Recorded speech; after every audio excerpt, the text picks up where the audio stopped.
다 함께 사도신경 고백함으로 1월 4일 화요일 기도회를 시작하겠습니다. 나는 전능하신 아버지 하나님, 천지의 창조주를 믿습니다. 나는 그의 유일하신 아들, 우리 주 예수 그리스도를 믿습니다.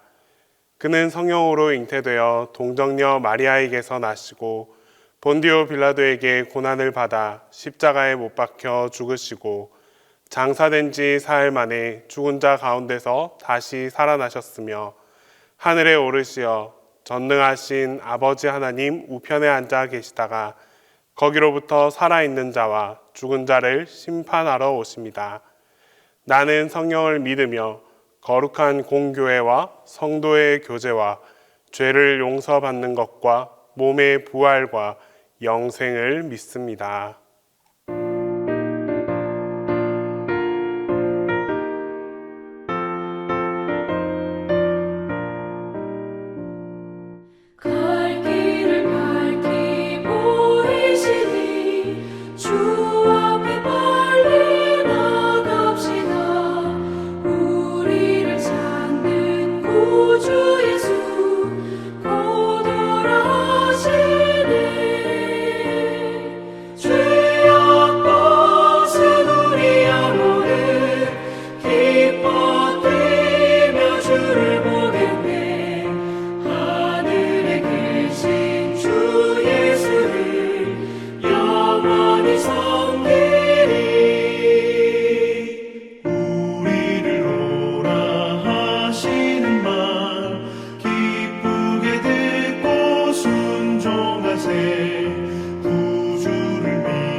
남의 짐을 지고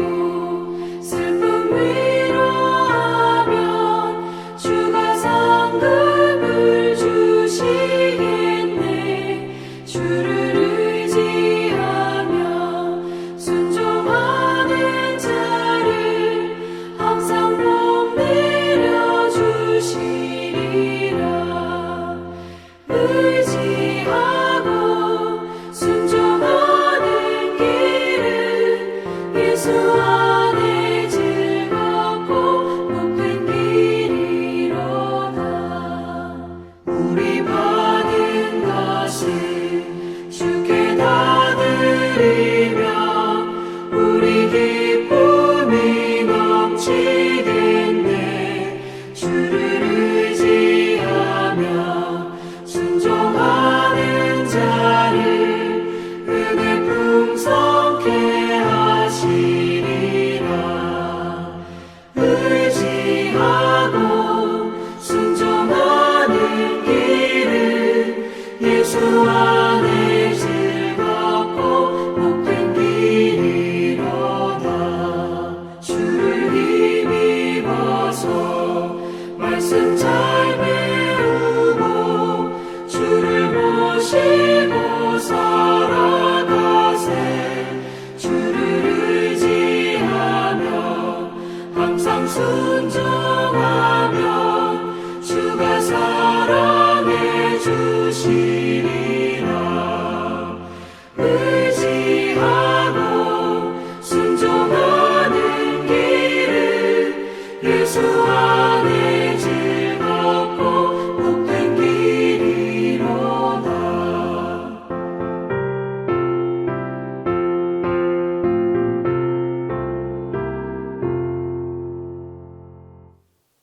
오늘 우리에게 주신 하나님 말씀은 창세기 12장 1절에서 4절입니다.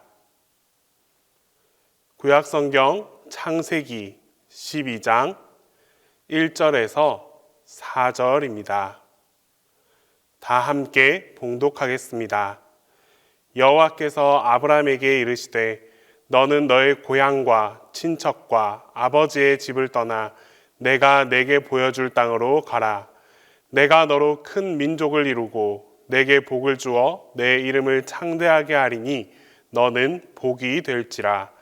너를 축복하는 자에게는 내가 복을 내리고 너를 저주하는 자에게는 내가 저주하리니 땅의 모든 족속이 너로 말미암아 복을 얻을 것이라 하신지라. 이에 아브라함이 여호와의 말씀을 따라갔고 롯도 그와 함께 갔으며 아브라함이 하란을 떠날 때에 75세였더라. 오늘 본문에 하나님께서는 나이든 한 사람을 만나러 오십니다. 그 사람은 바로 아브라함입니다. 하나님께서는 이 아브라함을 통하여 새로운 시작을 하기를 원하셨습니다. 또한 하나님께서는 아브라함을 통한 새로운 계획을 가지고 계셨습니다. 그래서 그를 만나고자 직접 찾아와 주셨습니다. 이런 하나님 앞에 우리는 온전히 순종할 수 있어야 합니다.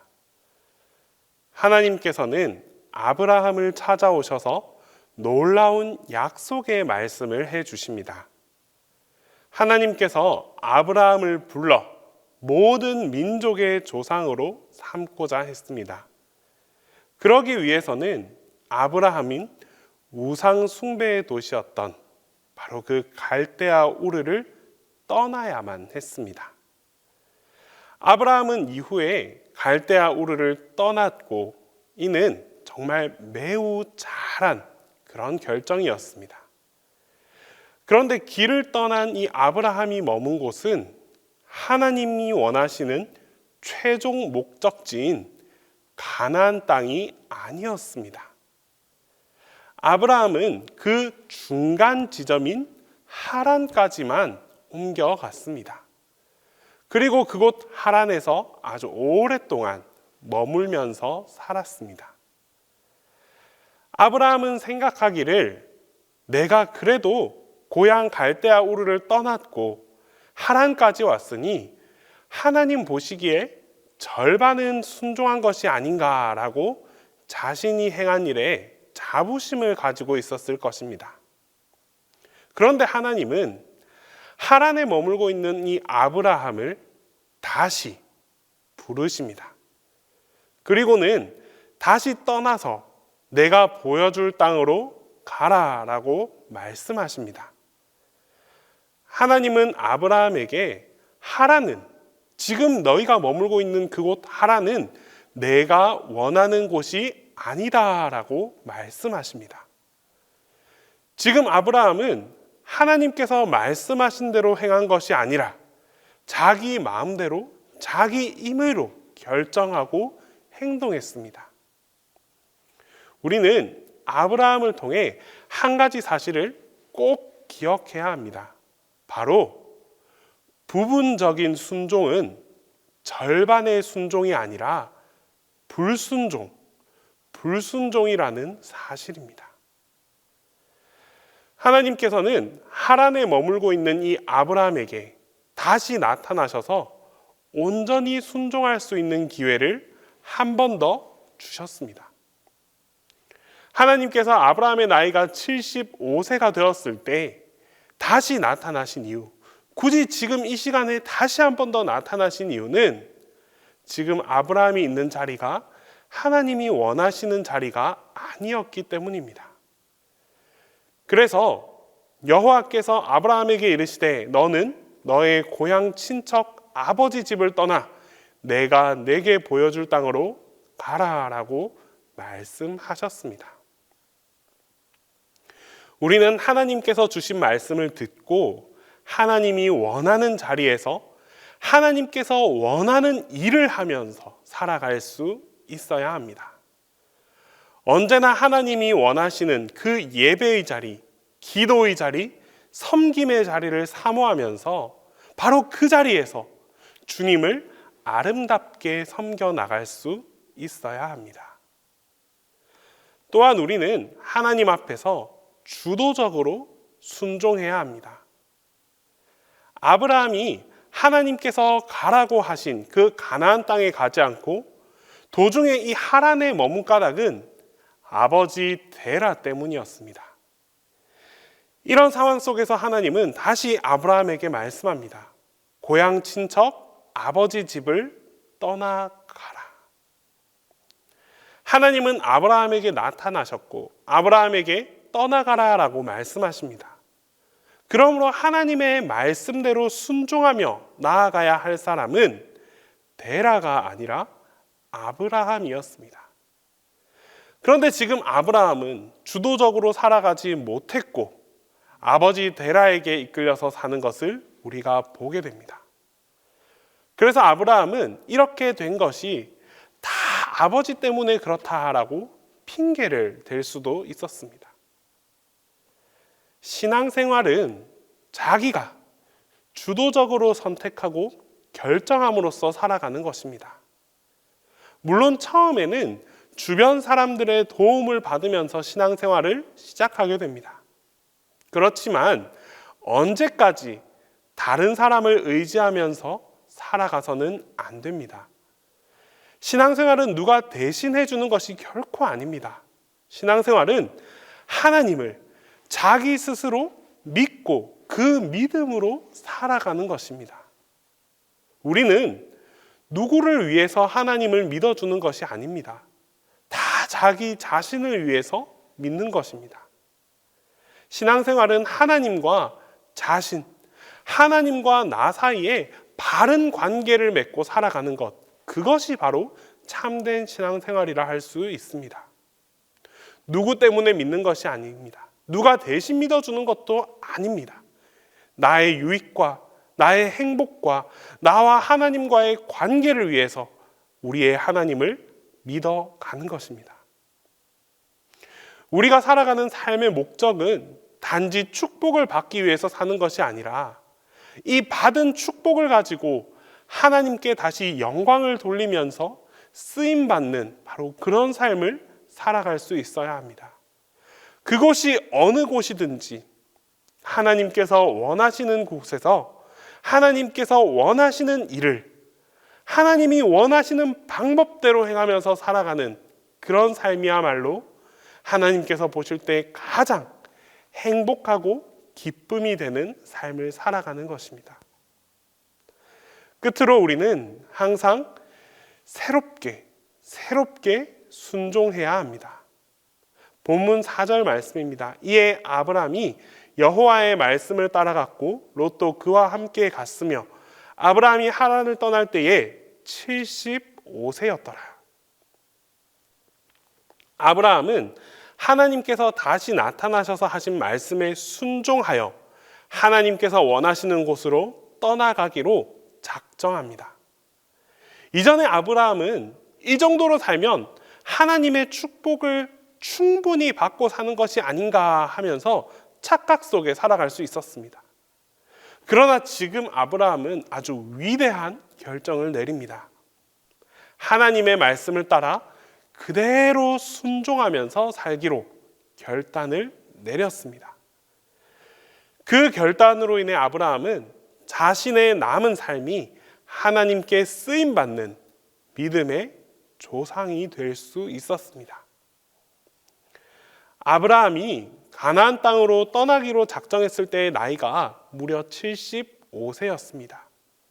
75세면 너무 늦은 때에 하나님께서 아브라함을 찾아오신 것이 아닌가 하는 생각을 할 수도 있습니다. 그런데 우리가 성경을 읽어보면 사실 이 75세인 그때부터 아브라함은 하나님에 의해 쓰임받는 복된 삶을 살아가기 시작했다는 것을 볼 수 있습니다. 이제 우리에게도 이러한 결단이 필요합니다. 우리가 하나님께 새롭게 순종하면 새로운 삶을 살 수 있습니다. 오늘은 나의 남은 생애의 첫날이다라는 말이 있습니다. 우리 그리스도인들은 다시 새로운 시작을 할 수 있다는 이것이야말로 커다란 특권이자 축복이 될 수 있습니다. 하나님은 아브라함에게 나타나 말씀하셨습니다.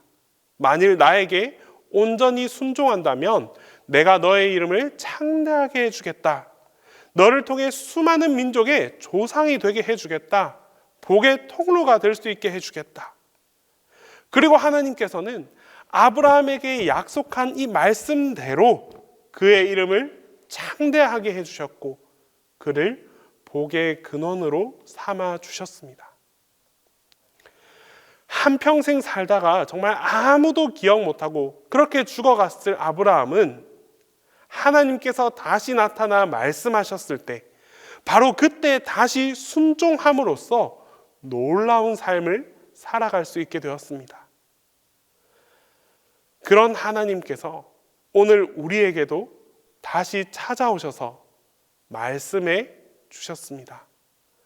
우리 모두 아브라함처럼 하나님이 원하는 그 자리로 가서 하나님께서 원하시는 일을 하나님께서 원하는 방법대로 행하면서 살겠다고 결심하며 나아갑시다. 또한 하나님께서 오늘 다시 우리에게 들려주신 이 말씀 앞에 순종하면서 새롭게 살겠다고 헌신하며 나아갑시다. 순종을 결단하는 우리의 모습을 통해서 우리를 향해 새롭게 계획해 놓으신 하나님의 크고 놀라우신 축복이 함께하게 될 것입니다. 기도하겠습니다. 우리 시간 첫 번째로 기도드릴 때에 하나님의 부르심에 온전한 순종으로 응답할 수 있게 해달라고 기도하겠습니다. 또한 우리가 매일 순종을 실천함으로 매일매일 새로운 삶을 살게 해달라고 기도드리겠습니다. 끝으로 오늘부터 새해맞이 축복 기도회가 시작됩니다. 이 새해맞이 축복 기도회를 통해서 정말 하나님의 그 놀라운 기도의 응답을 경험할 수 있는 시간이 되게 해달라고 우리 시간 함께 기도하겠습니다. 사랑의 하나님, 2022년에도 변함없이 기도회를 통해 주님의 말씀을 듣고 기도할 수 있게 하심에 감사드립니다. 새롭게 출발하는 동신교회 모든 교우들에게 축복과 은혜를 더하여 주시옵소서. 이 시간 하나님의 말씀에 그 부르심에 귀 기울이는 우리 모두가 되기를 소망합니다. 주님의 말씀을 마음에 새기고 주시는 말씀을 온전한 순종으로 응답하며 살아가게 하여 주시옵소서. 나의 생각과 나의 판단으로 주님의 말씀을 흐트러뜨리는 잘못을 범하지 않게 하시고 전적인 믿음으로 순종하며 나아갈 수 있는 우리 모두가 되게 하여 주시옵소서. 또한 날마다 새롭게 순종할 수 있는 삶을 살아가기 원합니다. 우리의 연약함으로 인해 순종의 결단을 이어가기 어려울 때가 참 많이 있습니다. 때문에 매일의 삶 속에서 매일의 순종을 결단하며 살아가는 우리 모두가 되게 하여 주시옵소서. 새로운 순종을 통하여 새로운 결심을 갖게 하시고 새로운 순종을 통하여 새로운 출발을 기대하게 하옵소서. 주님, 오늘부터 새해맞이 축복 기도회가 시작됩니다. 온라인으로 진행되는 이 기도회에 동신교회 모든 교우들이 함께 참여하게 하여 주시옵소서. 무엇보다 기도하는 교우들의 기도에 주님의 응답이 나타나길 간절히 소망합니다. 각자가 소원하는 간절한 기도의 제목들을 주님께서 들어주시고 주님의 응답을 확증하고 경험하는 기도회가 되게 하여 주시옵소서. 이를 통해 2022년 새해의 시작을 주님의 놀라우신 은혜 안에서 시작할 수 있도록 함께해 주시옵소서. 담임 목사님을 위해 기도합니다. 주님을 향한 목사님의 열심과 열정을 주님께서 기억하여 주시고 새 힘과 새 능력으로 응답하여 주시옵소서. 목사님의 사역 가운데 하나님께서 항상 함께하여 주시고 그 모든 사역들 가운데에 하나님의 은혜가 전해질 수 있도록 주님께서 함께하여 주시옵소서. 이제 주님께서 가르쳐 주신 기도를 다 함께 하겠습니다. 하늘에 계신 우리 아버지, 아버지의 이름을 거룩하게 하시며 아버지의 나라가 오게 하시며 아버지의 뜻이 하늘에서와 같이 땅에서도 이루어지게 하소서. 오늘 우리에게 일용할 양식을 주시고 우리가 우리에게 잘못한 사람을 용서하여 준 것 같이 우리 죄를 용서하여 주시고 우리를 시험에 빠지지 않게 하시고 악에서 구하소서. 나라와 권능과 영광이 영원히 아버지의 것입니다.